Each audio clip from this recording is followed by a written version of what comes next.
जय जगन्नाथ नमस्कार मु कादम्बिनी आपण समस्त को स्वागत करुछि मो चैनल मो पाकशाला को। आज मु नवरात्रि स्पेशल लाल चना तरकारी तैयारी करबा पे जाउछि। आश्विन मासर नवरात्रि हेउ बा चैत्र मासर नवरात्रि रो कन्या पूजा रे लाल चना तरकारी तैयारी करा हुए। लाल चना तरकारी सहित पूरी हलवा भी कन्या पूजा रे तैयारी करी भोग लागि थाए। चलंतु आज आमे लाल चना तरकारी तैयारी करदबा। लाल चना तरकारी पई प्रथमे आमे मेजरमेंट कप रे गोटे कप लाल चना को नै 3-4 थर पानी बदले बदले भल भाबरे धोई दे भल पानी रे राती सारा आमे बतुरै दबा। देखंतु एबे भल भाबरे बतुरी जाईची, नखरे दबेले भांगी जाउची। एमिति ही आमे लाल चना को बतुरैबा। एबे लाल चना रो सब जाक पानी को निगाड़ी दे आमे प्रेशर कुकर रे सिझेई दबा। लाल चना को सिझेबा पे गोटे प्रेशर कुकर ने गैस रे बसे दबा। गैस को ऑन कर दबा। प्रेशर कुकर रे बतुरी थिबा चना को पके दबा। चना बुड़ीला परे पानी दे दबा। एबे स्वाद अनुसार लूण पके दबा। प्रेशर कुकर ढांकुणी ढांकी दे 5-6टा हुइसिल देला पर्यंत गैस को हाई फ्लेम रे रखी चना को आमे सिझेई दबा। 6टा हुइसिल दे देला। एबे आमे गैस को बंद कर दबा। प्रेशर कुकर ठंडा हला पर्यंत किछि समय छाड़ दबा। प्रेशर कुकर ठंडा हो आमे भजा मसला तैयारी कर दबा। एही सब गरम मसला नै आमे भजा मसला तैयारी करिबा। 5टा लवंग, 5टा अळैच, अनासी फुलरु 5 पाखुडा आमे नबा। छोट छोट 4 पीस दालचीनी, 10-12टा गोलमरिच नबा। एबे भजा मसला तैयारी करिया पे गोटे कढ़ाई ने गैस रे बसे दबा। गैस को ऑन कर दबा। कढ़ाई गरम हेले गैस को मीडियम फ्लेम कर दबा। गरम मसला को पके अल्प समय भाजी दबा। एबे एथिरे 1.5 टेबल स्पून गोटा धनिया, गोटे टेबल स्पून जीरा को पके सब मसला रो बढ़िया बासना बाहरिला पर्यंत आमे भाजी दबा। आपनक पाखे जदि गरम मसला पाउडर अछि गोटा गरम मसला आपण स्किप कर देबे।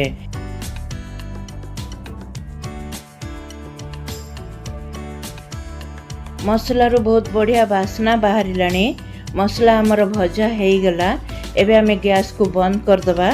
मसला को उठे प्लेट को काढी दबा। मसला टिके ठंडा हला परे ग्राइंडर जार रे पके आमे ग्राइंड कर दबा। गरम मसला ग्राइंड हेई गला। एमिति आमे चिकन करी ग्राइंड करिबा। एबे उठे छोटो गिना रे रखी दबा। आमे आ गुटे छोटो गिना नबा। गिना रे सब प्रकार मसला रे उठे मिश्रण तैयारी करिबा।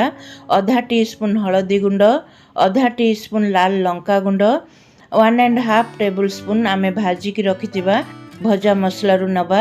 अल्प टिके पानी पके सब जाक मसला रो मिश्रण तैयारी कर दबा। देखंतु सब मसला मिसी गला, मिश्रण तैयारी हेई गला। एबे मिश्रण को साइड रे रखि दबा।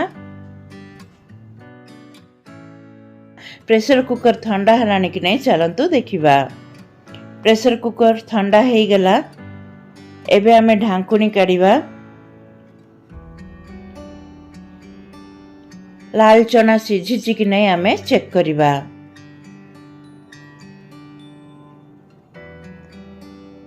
लाल चना भल भाबरे सिझी जाइछि। एमिति ही आमे चना को सिझेबा। एबे प्रेशर कुकर को साइड रे रखि दबा। लाल चना तरकारी तैयारी करिया पे कढ़ाई ने गैस रे बसे दबा। गैस को ऑन कर दबा। कढ़ाई गरम हला पर्यंत गैस को हाई फ्लेम रे रखिबा। कढ़ाई गरम हेले 2 टेबल स्पून रिफाइन तेल पके दबा। मु तो रिफाइन तेल यूज करछि। आपण सोरिष तेल बा गुआ घिओ भी यूज करि परिबे।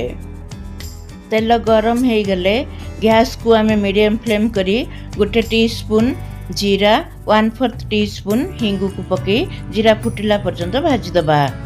फुटण भजा हो गला एबे आमे 1 इंच अदा को एंदी छोट छोट काटिकी पकईदबा। मु तो अदा को छोट छोट काटिकी पकाउची, आपण ग्रेट करके बा भल भाबरे छेचिकी पकई परिबे। अदा भजा हो गला एबे 1 कंचा लंका को मझिरु काटिकी पकईदबा। गोलमर्च लाल लंका पाउडर मु पकईची, सेथिपे 1 कंचा लंका मु नेली। आपणकर टेस्ट अनुसार कंचा लंका कम बा अधिका करि परिबे। कंचा लंका अदा भजा हो गला एबे आमे आगुरु तैयारी करके रखिथिबा मसलार मिश्रण को पकईदबा। तो भल भाबरे मिसई दबा।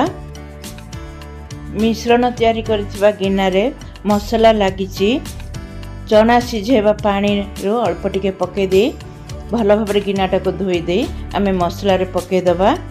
मसला को अल्प समय कसी दबा।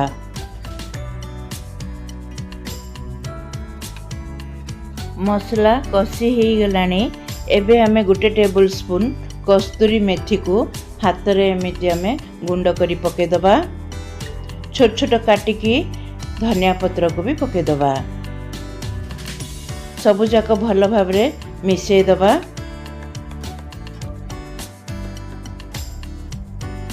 एबे स्वाद अनुसार सेंधा नमक पके दबा। आगुरु आमे लूण पकेकी चना सिझे थिले, सेथिपे एबे देखिकी मसला को हेला परि आमे सेंधा नमक पके दबा। सब भल भाबरे मिसेकी अल्प समय कसी दबा। सब कसी हो गला एबे आमे सिझेकी रखिथिबा चना को सिझेबा पानी सहित पके दबा। एबे आमे गैस को हाई फ्लेम कर दबा। सब भल भाबरे मिसई दबा। पानी सुखिला पर्यंत आमे लाल चना को कुक कर दबा। दर्शक बंधु मोर वीडियो को प्रथम रु शेष पर्यंत देखंतु। आशा करुछि आपन को भल लागिबो। आपन को भल लागिले वीडियो को लाइक शेयर सब्सक्राइब करी बेल बटन ऑल ऑप्शन को दबाई दियंतु। मु जेबे भी नुआ वीडियो अपलोड करबी आपन नोटिफिकेशन पाई जिवे। जे माने मो चैनल को नुआ आछंती प्लीज सब्सक्राइब कर दियंतु। जे माने सब्सक्राइब करचंती से मान को बहुत बहुत धन्यवाद। चना तरकारी रो सब पानी सुखी गलानी एबे आमे भाजी की रखिथिबा मसला को पके दबा। आधा मसला आमे मसला मिश्रण रे पके थिले। एबे जहाँ भी मसला आधा थिला सब जाक पके दे भल भाबरे सब मिसई दबा। लाल चना तरकारी हो गला एबे आमे सर्विंग बोल को काढ़ी दबा। मु नवरात्रि पूजा पे तैयारी करछि, सेथिपे प्याज रसुण किछि भी मु पकेनी। आपण खाली दिन रे जदि लाल चना तरकारी तैयारी करिया को चाहउचंती प्याज रसुण मरचा पत्र पके तैयारी करिवे। एबे अदा को सरू सरू पतला पतला काटिकी गार्निश कर दबा। छोट छोट काटिकी धनिया पत्र भी गार्निश कर दबा। नवरात्रि स्पेशल लाल चना तरकारी तैयारी हो गला। आपण तैयारी करंतु। आपनकर अनुभव मते शेयर करंतु। रहिली दर्शक बंधु पुणी देखा हबो अन्य एक नुआ वीडियो रे।